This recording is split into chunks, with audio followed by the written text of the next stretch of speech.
Welcome, Omar. And I can say Dr. Omar because you've certainly studied and to that title because God's got a special plan and you'll be able to bless us with great wisdom and insight. And we're really excited that today is a significant day, a real milestone as you come to launch with us, Redefining Success. Previously working with SIM Australia and CEO Director. I noticed that Malcolm's here today. Yes, welcome Malcolm, and I am still with SIM. Welcome to people online.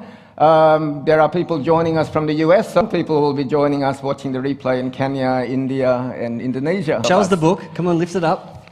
Well, there's a book. Fantastic. Yay! And to be honest, there were days that I didn't think we'd ever get to this stage.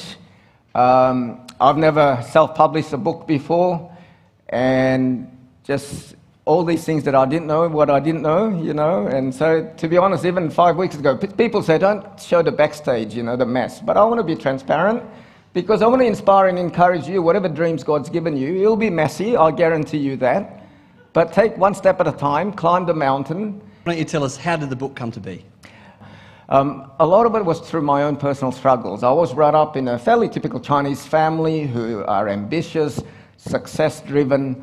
My dad was an aeronautical engineer. My mum was a piano teacher. One of her students now, has been a conductor of famous orchestras in the US. So it's not that they've ever sat us down one day and said, look, son, you've got to climb the ladder of success one rung higher than a piano teacher of somebody who conducted orchestras or an aeronautical engineer. But I just had this mountain to climb. But at the age of 23, I did graduate as a medical doctor, but then I've observed a classmate of mine suicided. I thought, what is success anyway? And I thought, and then September 11, almost 20 years ago, it really hit me, because a lot of the successful people I knew, some of them even came to my practice asking for sleeping pills because they had lost their investments. They had crashed. And then this year, pandemic, we're all reminded we're not in control.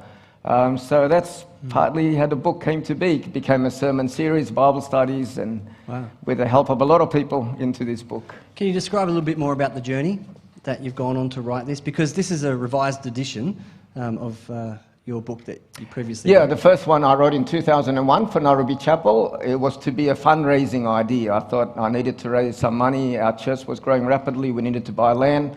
I produced a 70-page, so it's a small book. I thought revising it shouldn't be that hard. 20 months later, here it is. A lot of us talk about mountaintops and valleys, and I've been going up and down like this daily. I get emails about glitches in the system and stuff, and then joy. But I talk about, Rick Warren talks about railway track, that any moment we have lots of joy and lots of sorrow, lots of things to thank God and lots of things to cry out to God. It's simultaneous. And so that's how the journey, and like all of us this year of pandemic, we've all struggled, the disruptions. I find what's helpful is to think of this as a railway track. So there you are, talk about being swamped by books.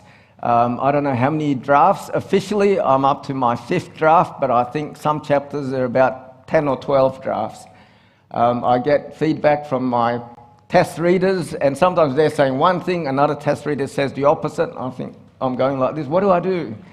It's been a mountain climb, but lots of delightful moments. So you've used that metaphor a little bit now, so halfway up the mountain, did you think there's too much to go? At one time I aimed for a September launch. I would have loved to do it on my mum's birthday. I've never told her, on September 22nd, but that didn't happen, obviously. To be honest, it wasn't until our conversation about 5 weeks ago, I explained to Paul, with COVID, how do I organize the launch? And then Paul just said, well, why don't we do it as part of a service? And then why don't you preach? I thought, wow, that was such a weight off my load. So thank you. But because when it's all personal, I don't ever publish it with a deadline. I could just keep postponing it. But it kind of became symbolic for me, and because it represents not just me, it's our life group, the community of faith, and then there'll be a next slide, where God intervened. And we're in a beautiful nation. We're so blessed that this is some of the office I did some of my best writing. National Park, and then Veronica and Arnold Dropman opened up their home during lockdown. So God blesses us with many people, and that's really what really reminds me. And that's why I really did, it became symbolic. I didn't want 2020 just to be a year of darkness, gloom. 2020 was the year that a team of people and our community of faith produced this book. Yeah. And God brought a great team, Ross Bauman. So Graham and Bev Nunn, you would have known Ross Bauman and Jill Hubbard and so on. He's my story brand coach. Kay, so this is in chronological order of how I've known the people. Will helped with the book cover. Jeannie did proofreading. Christina is actually my admin and research assistant in Indonesia. Trix is a Sydney sider, and Andrea is in America. That's just how God connected.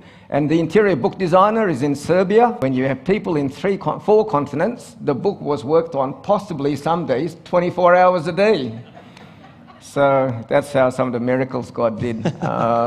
And the printer in Canberra, Andrew Hinsley, Kainos.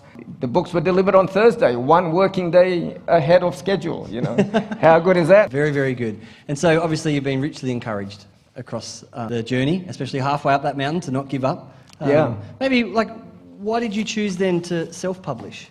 I think the honest answer is I was naive. When I knew then what I know now, maybe I would not have self-published. I self-published mostly to give maximum flexibility to offer the book at whatever price.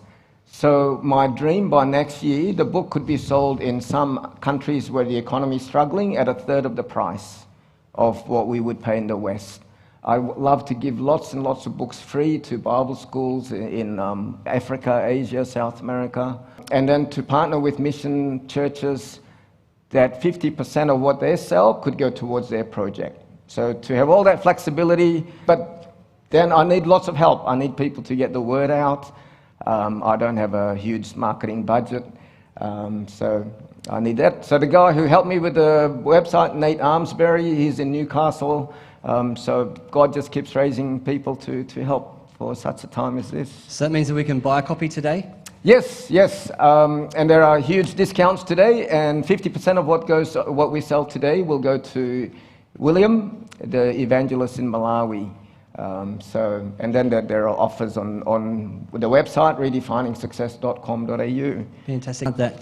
That money will go to Every Home for Christ. That will continue to resource an amazing evangelist that is being really powerfully used by God in Malawi. So that's a huge gift and blessing. But what next? I know this is just really a first step. What do you think's next?